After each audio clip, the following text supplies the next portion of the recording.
Thomas and friends, making tracks to great destinations. The island of Soda is surrounded by a beautiful blue sea. It has fields and sandy yellow beaches. There are rivers, streams, and lots of trees where the birds sing. There were windmills and a coal mine. And the docks where visitors to the island arrive.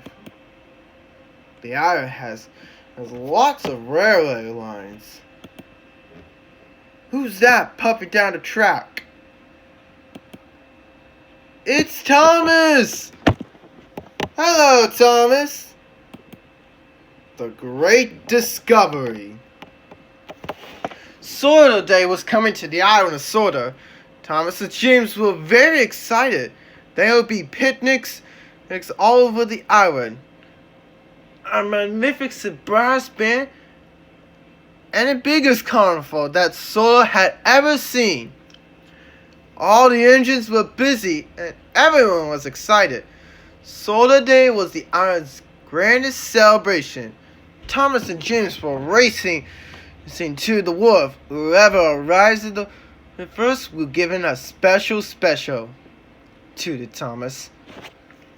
Whistled James, and they raced is faster than wind, and more daring, than daring arrows. Thomas and James steamed in the wharf. First, James is in front. Then, Thomas took the lead. The wharf was bustling. Barges chugged, cranes swung, and the freight cars rattled and roared. Thomas and James raced by the little narrow-gauge engines, whistled and wished in surprise. At the top of the steam of the big engines, the narrow-gauge controller was waiting. Thomas whooshed around the corner, puffing hard just in front of James. Tooted Thomas. James's cheeks were red as his paintwork. Mr. Purser announced proudly. James smiled. He liked that job. Now he didn't mind losing the race. Thomas was excited. Thomas reached a whiff of steam. He was disappointed. He wanted to work at the wharf. And Duncan was tricky. He liked to tease the big engines. Especially Thomas, added Mr. Percival. Duncan teased Thomas back. Duncan huffed crossly away.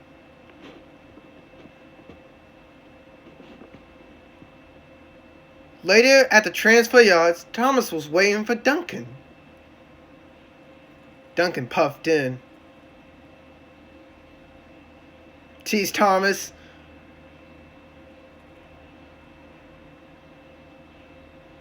That made Duncan cross. Thomas pumped his pistons. His trucks were now filled with rocks and was ready to leave. Then Duncan had a cheeky idea.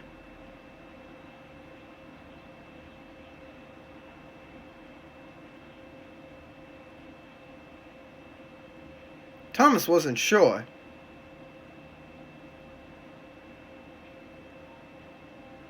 Puffed Duncan. Huffed Thomas crossly.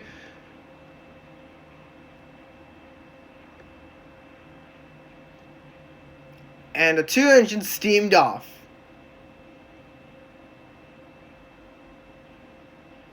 Thomas and Duncan jumped to the junction.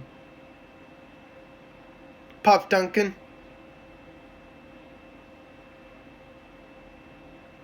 Thomas's signal turned green. Thomas tooted, and he puffed out. But Duncan didn't know the high bridge wasn't safe. It had been used for a very long time.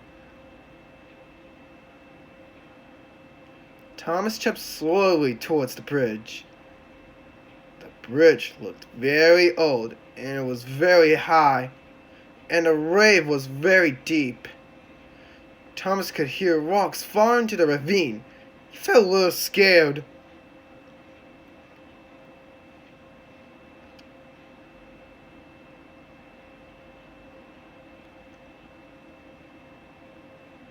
He puffed bravely. Leah turned by Leah until Thomas edged into the bridge.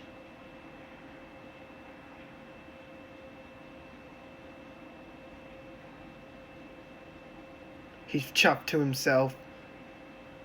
Now Thomas was halfway through the bridge. The sound of the falling rocks was louder and louder. The bridge started to shake, shudder, and shake. Thomas didn't like it at all, but he wanted to get to the other side. Then Thomas might hear a might creak. The part of the front came away from the rocks. Cried Thomas. He was very scared. Then Thomas started to reverse. He shoved slowly and carefully. Then there was another mighty crack. A large piece of the broken bridge fell down the ravine below. With all his biggest puff, Thomas pushed back to the other side of the hillside. He cried, just as the last puff of the bridge groaned and swung deep in the ravine.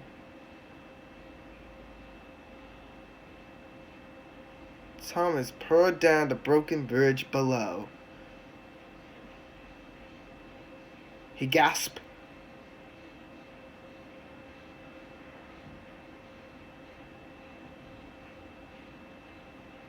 Thomas puffed back to the junction. He saw there was another track. Whistled Thomas. Okay guys, that's the end of part 1.